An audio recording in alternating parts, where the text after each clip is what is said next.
What's up, guys? Welcome back to my channel, Life of a Geek. It's great to have you here in Dom's Anime Den, where we keep it geek all week. If you guys are new to the channel, please smash that subscribe button, click that notification bell so you can be the first one to see my notifications of my latest video. For those of you that have come back, thank you for coming back. I love you, my geeks. You guys are awesome. So, topic of the day for Talk Tuesdays: One Piece. Yeah. Life of a geek, where we keep it geek all week. Where we keep it geek all week. All week. Where we keep it geek all week. All week. Life of a geek. Yeah, yeah. Life of a geek. Enjoy. So I finally got back to One Piece as I promised. I did drop it, and partially was because I didn't like the pacing of the anime. So I've been reading the manga and watching the anime together, which has been awesome. And it's great to watch what you're reading come alive. Like, that is amazing, and in color. And so it's been great to do that, and I thank you, Death Angel, for the recommendation. I really appreciate that that little tip. It definitely has made it so much easier to consume this massive franchise that is One Piece. I'm so excited about it, guys. Like, y'all, this shit is an amazing anime. I recommend it to everybody, and if you're newcomers, just watch it now. You're gonna watch it later, just do it now. Who cares? Do it. If you can watch a bunch of seasons and a bunch of anime episodes of 12 and 24 episodes, just watch it. Just do it. Don't even wait. There's so much to talk about, but I kind of want to break this down to a few things that I really want to discuss. So first, let's start with the fact that One Piece has a crap ton of sagas. Like, these sagas are awesome. And each saga has like 5-6 arcs. Canon arcs, and I mean, so far I've gone through 3 sagas, I believe. So I'm currently in the Skyland saga, but we're going to talk about that another day. Right now we're going to talk about a little bit of the East Blue and the Baroque. Well, it's the Alabasta saga, but it's more widely known as like the Baroque Works saga, you know. For a lot of reasons. I mean, Baroque Works basically is that entire saga. They're like the big bad guy. So the East Blue has a few arcs canon, and each arc actually introduces you to the would-be Straw Hats. So obviously it starts with Luffy.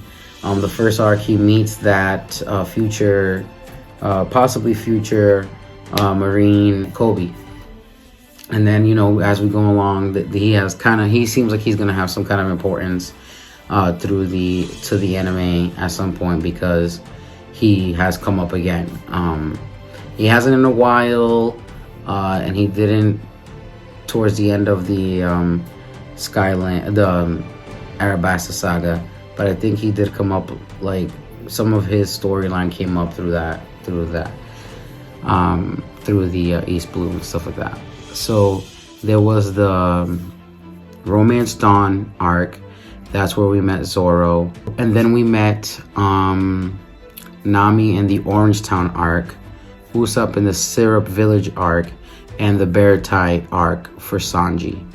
And that makes up the first group of Straw Hats that are sailing about the sea. So after we meet Zoro, Nami, Usopp, and Sanji, they're all together. I mean, Nami's kind of resistant, but she is their navigator. And they go to the Arlong Park. They go to Arlong Park, which is where we start the Arlong Park arc, which is part of the East Blue saga as well. And we see a little bit more backstory on Nami and Bellamy, her sister, kind of what happens with this terrible shark pirate gang. It's one of the biggest first fights with one of the biggest first bad guys for Luffy and the gang. And then right after that, and they kick his ass, we go to the Logtown arc, which is Goldie Roger's place of birth and also where he was executed. And so after all that, they introduce the characters, give us a little background on the characters. That kind of completes the East Blue Saga arc, which then brings us to the Alabasta saga, which has also a few arcs. So the Alabasta arc has 5 canon arcs: the Reverse Mountain arc, the Whiskey River arc, the Little Garden arc, Drum Island, and the Alabasta arc. So yeah, this is what that saga is what's known as the Baroque Works saga, but it's the Alabasta arc. And that's where we meet, in these arcs we meet Mr. 3, Miss Valentine, Mr. 2, Miss All Sunday, Miss Wednesday, which we figure out who she is later on. And she was kind of a double agent, and she is Princess Vivi. In this arc, there was some cool things that happened, and it definitely is what made me like just pulled me into the show, and I'm committed. Drum Island was like, okay, Little Garden was cool. Like, if you see a bigger picture, it's crazy how long you can fight a war because of your ideals and just because of what you believe in, and you might even lose sight of what you started to fight for in the first place, after so many years of like this one single-minded view, and kind of chasing your own ideals that may be more self-centered or that isn't for in favor of like a larger purpose, or that really serves you and your people, if you're in that position of leadership, can make you lose everything that you have, and life will pass you by, and you're fighting for these ideals, and society has moved forward and you're still there.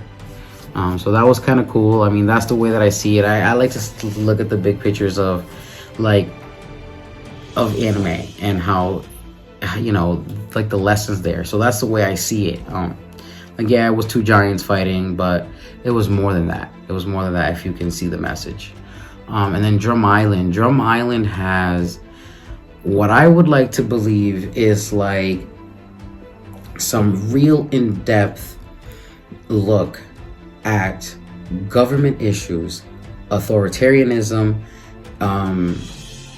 tyranny, abuse of power, ego. Oh my god, it was so much. King Wapol was like a fucking tragedy of a king, and just so useless, and it's crazy. He basically led by fear. He took all of their resources. He made sure all of the medical care was for him and that he was healthy, and his people and his followers, his lackeys, his henchmen, whatever, were good, but not the people that was paying taxes, that served him, that basically make up the kingdom. And this is like a big, like in this whole saga, the people of the country are the country. They make up the country. They make up the culture. That is what makes us the country. And I feel like so much of that resonates with like some of the current things happening in just American culture right now, and the country that is America. Like I feel like it has so much. It just gave. For me, it has meaning because I'm very into social issues and current events regarding, all our political statuses, our status as a society, our status, for social welfare and all of that's very important to me. So anyway, Drum Island kind of touched those notes for me, and I just thought it was a good arc for that kind of thing, and to see where that abuse of power can take you, and how your people will not follow you in fear. They will just, survive. And you want a leader that does what's best for themselves and for the country as a whole. And yeah, the country is its people. And what is so wrong about wanting your country to have a heart? That was a actual direct quote from the Drum Island arc. I can't remember the name of the character, so it was just in that arc. So I apologize for that. So anyway, I really liked that about Drum Island. And as we go through the arc, we see more abuse of power and like people using the people against each other, and just so much stuff that you're like in shock that this is like, it gets this real, you know, for what you think would be the nature of the show. It's like, wow, this stuff hits real life notes, you know. After Drum Island, we go to Alabasta, and there's a few different oases in Alabasta, and here commences the Alabasta arc. There's the Baroque Works billions who are, you know, helping the leader of this big massive plan, the leader of this big gigantic organization, who is one of the 7 warlords of the sea, who are basically in cahoots with the government. And he has his own plans because he wants power. He wants to have militia. He wants to have military strength, and he wants to have a place where it's ran the way that he sees best, and he would obviously be overseeing, you know, this country. And he played his role. He did what he had to do, and he was buying his time and pitting these people against each other, helped create a rebellion, because you know what, yeah, these people all had a choice, but when you kind of create turmoil, create a need, create mistrust for your government, it's very easy to have people, you know, fighting with each other and thinking that the government's the enemy and thinking that the government's out to get them, and you know, just so much turmoil that people start turning against the values, the community, that the morals that made them a country, made them a community to begin with. And Crocodile knew that. Crocodile was like, if I mess with these people and their way of life, I can start taking this over. They will basically start annihilating each other out. This country will have no culture, no structure, and I can come in and make it my own, take it.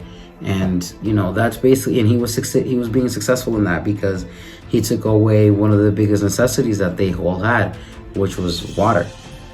So he knew what he was doing when he did this. You know, he knew what was going to happen. And Crocodile also wanted to make sure he could kind of keep himself stronger, eliminate some weaknesses, eliminate some of the enemies, beat him and his sand powers. So keeping the place dry and things like that helped him gain more power over this area. So that's another reason why he stopped the rain, because water was his weakness.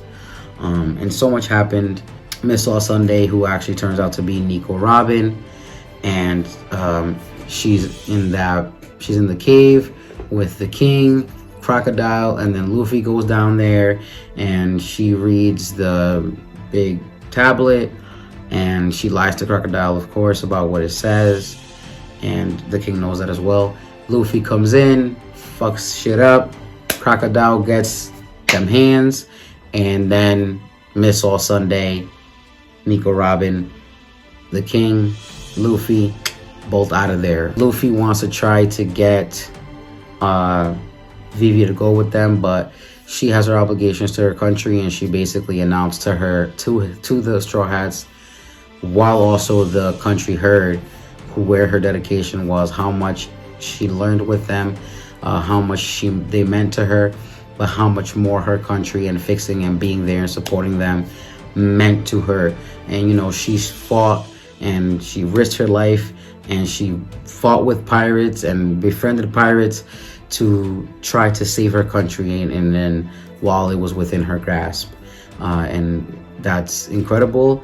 And also the arc is just, it's fun. There's a lot of lessons, and I'm absolutely enjoying this anime, and I enjoyed that arc. It was great to read the volumes, to see some of the artwork. Oh my god, the cherry blossom tree that Luke made in Drum Island, and Dr. Correa set it up so that Chopper can see it on his way out because he decided to join the Straw Hats. That was such a beautiful scene. I even screenshotted it. It was amazing. I'm gonna show it right here. That way you guys can see what I'm talking about. I loved that scene. It was amazing. Oh my goodness. So I'm currently on Sky Island. I've actually finished that, and I will be talking to you guys about that soon. But I wanted to break it down, tell you where I'm at, give you my opinions about what's going on, my perceptions about what I'm reading. So next I'm still gonna keep watching, and I'll catch you guys up as we go along on Talk Tuesdays every week on Life of a Geek. Smash that subscribe button, guys. If you're already a Geek family member, come back, share my videos, guys. Thank you for being here in Medan, keeping it geek all freaking week. All right, guys, that's it, my geeks. Life of a geek, where we keep it geek all week. Na na na na na, where we keep it geek all week. All week. Na na na na na, where we keep it geek all week. All week. Life of a geek, yeah yeah. Life of a geek.